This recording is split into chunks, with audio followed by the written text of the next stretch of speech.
Sports Snippets, Dennis Sullivan. What the heck is going on, guys? This was a tough one. This is a tough one to do a video on, but you know, us Dolphin fans got to march on as positively as we can after this difficult 27-17 loss to the Indianapolis Colts, the previously winless Indianapolis Colts at home.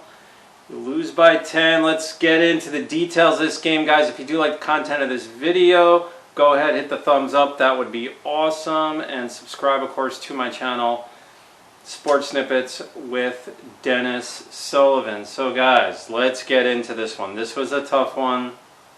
It was actually, in the first half, it was not an easy game to watch, really. If you're looking for offense and exciting plays, it was a little bit on the dull side, shall we say.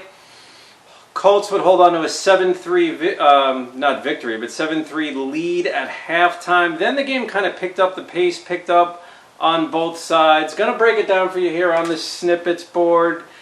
But this is a tough one, guys. You look at the big scheme of things now. The Dolphins are 1-3 with the Buccaneers waiting next week in week 5. You go to Tampa and take on the Super Bowl champs. So you really needed this one. Both teams obviously needed this one. The Colts coming in at 0-3. I mean, their season literally was on the line. I mean, you cannot start 0-4 in the NFL. You just can't. But the Colts came in. You got to give the Colts credit, though. They did come in and play a nice game. I mean, they really did. They played a pretty sound game on both sides. Coach Frank Reich had his players ready to go, no doubt. I mean, and they got the job done. So I start off with the word run as my first point. Let's touch on the snippets board main points. To me, the key to this game, if you're going to summarize this game in just a couple of sentences, guys, it was the success of the Colts not only running the football, but continuing their commitment to run the football against a Dolphin team that kind of came up short in both those areas, meaning they weren't as successful when they did run the football, and they did not stay committed to the run in this game. I'm sorry, guys. You know, 16 carries total. That includes Jacoby Brissett with 3 carries. Is not exactly staying committed to the run. They were led by Malcolm Brown's 23 yards on 8 carries. The Colts controlled the running game on both sides. They stopped the Dolphins and they ran the ball successfully. This game was more about the Colts. It really was, guys. They needed the win. They got the win. Credit to them. I mean, it hurts to say this. I'm a Dolphin fan. If you're watching this video, you may be as well. But this game was about the Colts. Carson Wentz played pretty good. Nothing spectacular, but he would go 24 for 32, 228 yards and 2 touchdowns. He didn't turn the ball over. He didn't make many mistakes. He played relatively mistake-free, did Carson Wentz. And Jonathan Taylor was the difference, in my opinion, in this game. 103 yards on the ground. We know he's in his second year. Extremely talented running back from Wisconsin. He would get those 103 yards on 16 carries and a touchdown run. Marlon Mack chipped in with 22 yards on the ground on 10 carries. Wentz would add 8 yards on 5 carries. Nyheim Hines, 2 carries, 6 yards. For the Colts on the receiving side of things, Michael Pittman Jr. with 6 catches, 59 yards. Zach Pascal, 44 yards on 4 catches. You had allie-cox, 2 touchdown receptions, would finish with 42 yards on 3 catches. Jack Doyle, tight end, a catch, but he had 24 yards on that catch.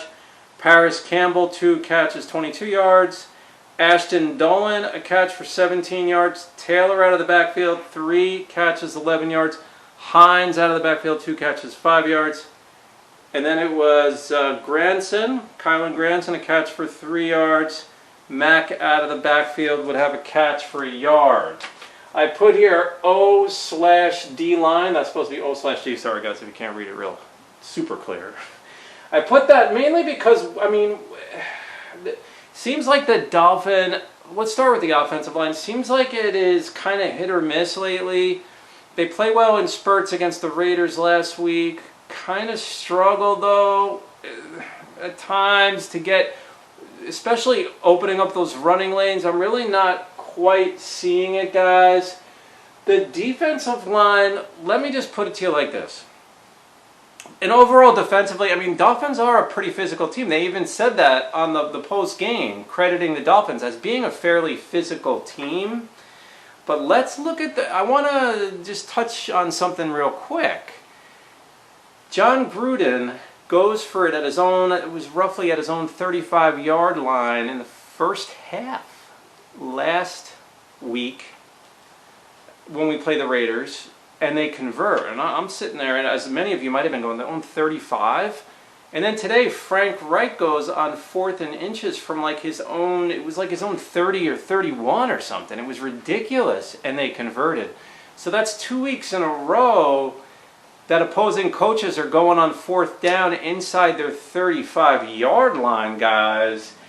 Is the defensive line, interior line, getting the respect in Miami for the Dolphins? I mean, if you go by that, the answer might be no. The answer might be no. A little surprising. I mean, these weren't tough conversions, but boy, I tell you, you just don't see coaches go for it that deep in their territory very often, guys. For the Dolphins, Jacoby Brissett, we'll touch on him. He's point number 4 as we wrap things up. He finished 20 out of 30, 199 yards, 2 touchdowns, no interceptions. Didn't really play that bad. I mean, he put up similar numbers to Wentz when you think about it.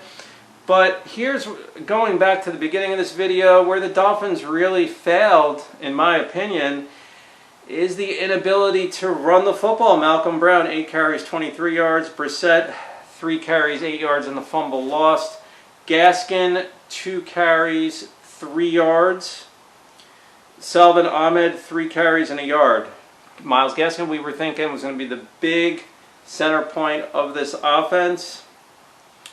I just have to, we just have to take it week by week. I'm still counting on some very big things. I like Myles Gaskin as a player. Devontae Parker, 4 catches, 77 yards on a touchdown. Had a nice touchdown grab in the 4th quarter. That was nice. Mike Gesicki, not too bad. 5 catches, 57 yards, a touchdown. Jalen Waddle, 3 catches, 33 yards. Ahmed out of the backfield, 2 for 12. Albert Wilson had a 1 catch for 11 yards. Will Fuller left the game with a hand injury. Had a catch for 6 yards.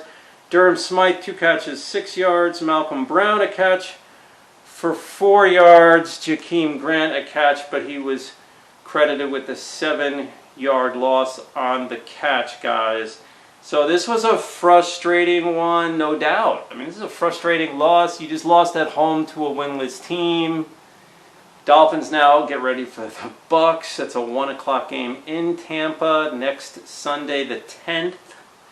And then the next 2 games shape up like this. Actually, next 3. So you got Tampa on the road. Then it's the 17th is in London. That's a 9:30 a.m. start. Set your alarms now, Dolphins. Set your alarms now. Against the Jacksonville Jaguars. And then the Falcons would come up next on the 24th. So after Tampa, those are a couple of winnable games, but you gotta play. I mean, you gotta come out there and give it your all against the Buccaneers. But we'll worry about that in a couple of days. JB question mark. That's supposed to mean Jacoby Brissett. I think he is capable if the Dolphins take care of the other parts of the game, like the running game, like the defense playing consistently, and the defensive line, and of course the offensive line. If the other departments fall into place, yes, you can win games with Jacoby Brissett. Other teams have. There's no reason why this 2021 Dolphin team can't. See how this goes, guys. Going to be a tough one on the 10th next Sunday against the Bucs, but hey, 27-17 is your final. Wish I had better news to report this time around, guys. What can I tell you? But leave me a comment. We'll talk again soon. Bye for now.